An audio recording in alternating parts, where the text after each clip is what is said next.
Tell me a little bit about the bubble.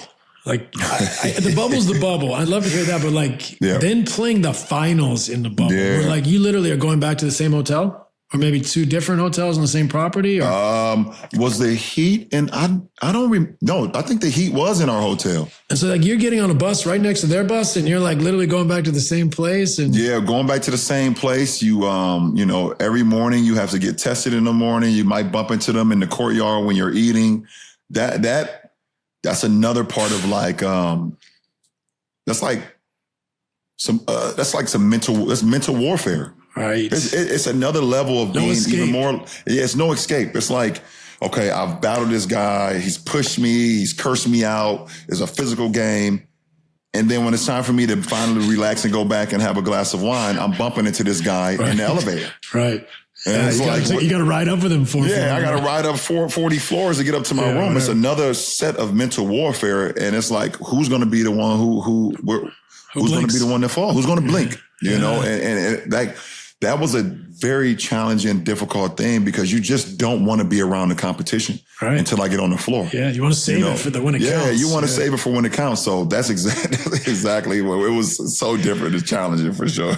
And you said your family came to that, the whole thing, or my family didn't come to the whole thing, but they, you know, and during the bubble, they had to be there at least a week to quarantine, and then they were able to. So they were there.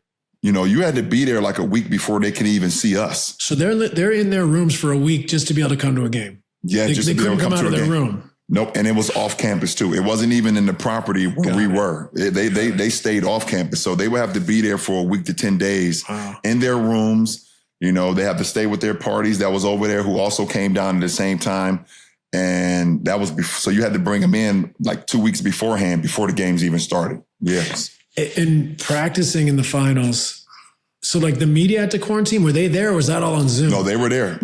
Media was there too, so they had to quarantine as well. On the court media day type stuff with the media in person. Yeah, with the media in person. They only allowed a certain amount of media members in. Mm-hmm. So you would sit down like I'm sitting down right now, and there would be a camera set up for the people that was not invited to be there on Zoom, and then other beat writers. Just like they let the local beat writers in person. Yep, the ones that was quarantined. Yep. And for practice, are you busting over to the court, or is there other courts in the building? No, they set up a court. They set up like 5 courts inside of the hotel where we stayed at. Or ballrooms. Yep, they brought in the court and everything. So you would literally go down. You would have your time slot. You know, and it's funny because right after practice, you have to be off. You can literally be walking out of practice and walking right past the team that you're about to play. Even with 5 courts, like, so let's talk about you and the Heat. You guys had your own practice court for the finals, or were you? Yeah, we had our own practice court. Cool. Yes, yeah. So once you lost, if you didn't advance, then you're gone. You can leave.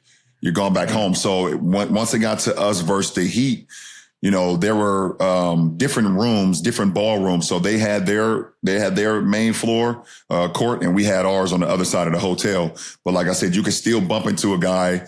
You know, if I came downstairs for dinner and I wanted to go to the courtyard where they had served food or whatever, or if I wanted to go to another restaurant that they had, I could literally bump into the guy and I'm about to compete for a championship with tomorrow night, which is. So how many? Yeah, are you kidding me? How many? Like that's like you said, that's mental warfare. Mental warfare. How many restaurants were in there though? Like, were you sick of the food? You were there for 2 months or whatever, weren't you? Like, how long? I was there for 96 days. 3 months. Yeah, I was there. I would never forget that. Wow. Oh my goodness, I was there for 96 days, and there was one restaurant where it was outside. That was called Three Bridges, but that didn't open until like after the first 6 weeks that we was there. Oh, wow. So the only place that they allowed us to go to something different. The only place they allowed us to go to was a restaurant inside the hotel. Was kind of like a little sports bar, you know, that was in the hotel. They opened it up after like 2 weeks after we had everybody quarantined. We would go downstairs. And it was like a sports bar. They had the TV set up of all the games that was playing in the bubble, all the, you know, the regular season games that we had to finish, and then the playoffs. And you would go down there and you could order a little food, you know, and watch the game just to get out of the room. just to get out of the room. And that's all we actually wanted, was to get out of the damn room, you know? So yeah, that's all. It was only like two places. Of all the things, being in a bubble for 96 days, I'm thinking about the food. Like, how do you get it just something different all the time? And like how that would play a toll on you? Oh man, it played a toll on my body for sure. Because I eat so, I have a set regime about what I eat, especially during the playoffs. You just, it was certain quality of food and certain quality of, produce and greens and things that I know that has my engine running, that it was not available to you. Not a part of so it. you just had to figure it out. You had to figure it out. And what about that's crazy. 96 days, finals, playing for a ring, and it's the same garden salad. I don't know. Right? So what about like shipping stuff in? Like, was there something that you remember I had to ship it in? I don't know. I'm not talking like contraband. I'm just talking like books or video, like stuff I took books with me. I took my video game with me. Yeah. But one thing I did ship in, I ordered a wine freezer. Okay. Yeah. Wine fridge. And priorities. I ordered a bunch of fucking wine. There you go. I promise you. I kept you sane. Yes, that kept me. I have a photo in my phone that I'll show you one day.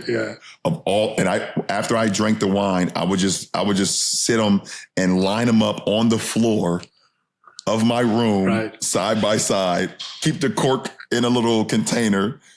That was my priority. I would get up every single day. I would play my video game. I would stretch in my room. I would go down to practice. I would do a little reading in my meantime. I would call home, because they wasn't there for, family couldn't come for like the first 6 to 8 weeks. And then at night I will open up a bottle of wine, man. Yes, that was it. It's like Castaway vibes. But it was like wine. Castaway vibes. Yeah, man. And then it got to a point where they started allowing us to get out of the rooms. You were really, at one point, you were only really supposed to have like one or two guests in your room, like your teammates. Mm-hmm. We kind of broke the rule one time and squads up in there. Yeah, we just squatted in everybody's room and like played cards. And one thing about it was definitely a crazy bonding experience because it was just us. Mm-hmm. Like even when you travel on the road during the finals or during the playoffs, you don't really go to each other's rooms too much. Everyone has their regiment, whatever the case may be. But in the bubble, you had no choice. It was literally just us. It was you and your teammates.